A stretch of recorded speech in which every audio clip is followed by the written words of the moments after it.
Some of the most powerful mages and entities in the Elder Scrolls universe are among the race of Dunmer, or Dark Elves. Many of these figures are tied to powerful groups such as House Telvanni, a loose network of isolationist wizard lords, each pursuing their own arcane ambitions and power. The Telvanni stand as a faction second to, if not equal to, the Sigic Order. At the very top sit the Arch-Magisters, both politician and walking embodiment of magical might. Even ordinary magisters are far beyond most mages, with mastery over element manipulation, advanced conjuration, necromancy, and even the creation of pocket realms. However, among all in House Telvanni, there are two that stand out above all: Divifir and Neluth. Neluth is one of the oldest and most influential Arch-Magisters still active in the First Era. His arrogance is backed by his immense power. He treats the title of Archmage of College of Winterhell as unimpressive, and even regards the Dragonborn's mastery of the Thune as little more than a curiosity. To Neluth, Mirak, the first Dragonborn, was less of a threat and more of an annoyance. His dismissive attitude is undoubtedly a show of arrogance, but also reflects just how far above he stands compared to even the mightiest of mages. Yet, David Freyr may even be on another level of power. Freyr is a 4,000-year-old sorcerer of House Telvanni, thought to be nearly divine in power. He once trained with the Sigic Order, but after leaving them, he became far more powerful, his arcane knowledge rivaling that of even Shalador and Vanis Galarin. He achieved a number of incredible feats that make him legendary.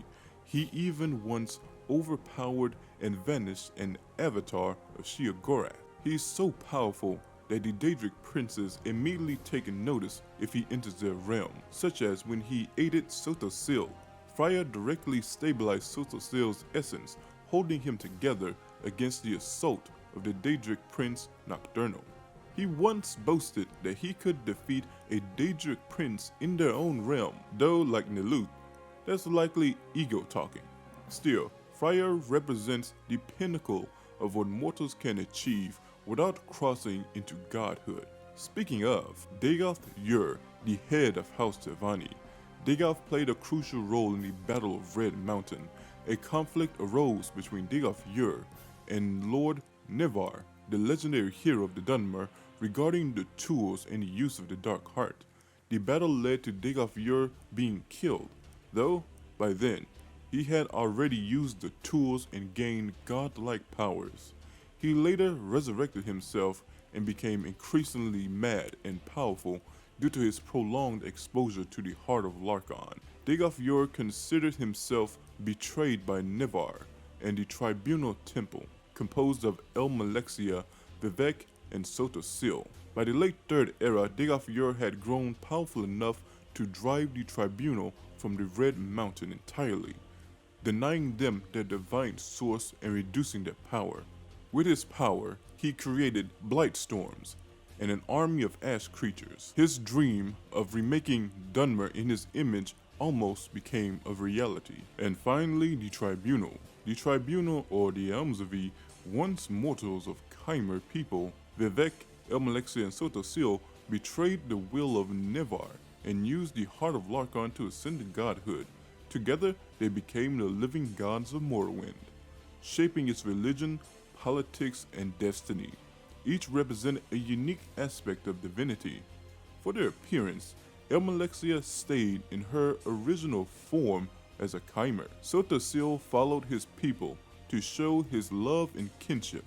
Vivek is duality of both. Sotosil demonstrated his mastery over reality itself by constructing the Clockwork City, an infinitely layered construct that replicated the entire multiverse of Mundus, was easily able to vanish Nocturnal from his realm. Elmalexia was worshipped as a merciful mother goddess of the Dunmer. Her blessings could protect mortals from disease and inspire saints with her voice. She was known to walk among her people, offering guidance and blessing in a direct and tangible way that neither Vivek nor Sotasil often provided.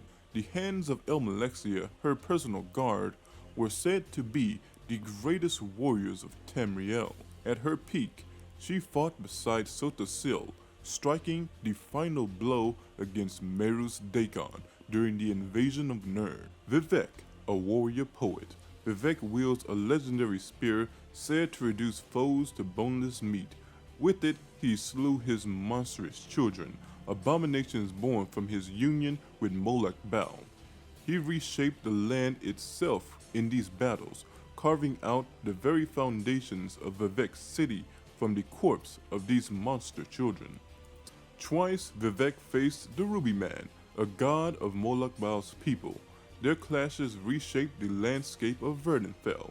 While he's divine in power from the god heart, Vivek perhaps achieved something greater, kind. By realizing that Arbus is the dream of the godhead, he grasps the ultimate truth of existence. Where most who awaken to this knowledge dissolve into nothingness, Vivek held onto this individuality. He transcended godhood itself, standing outside fate and myth, while still remaining within them. This makes Vivek not only one of the most powerful Dark Elves, but one of the most powerful entities in the Elder Scrolls mythos. Well, hope you enjoyed this video. If so, please remember to like, sub, and hit the bell. Later.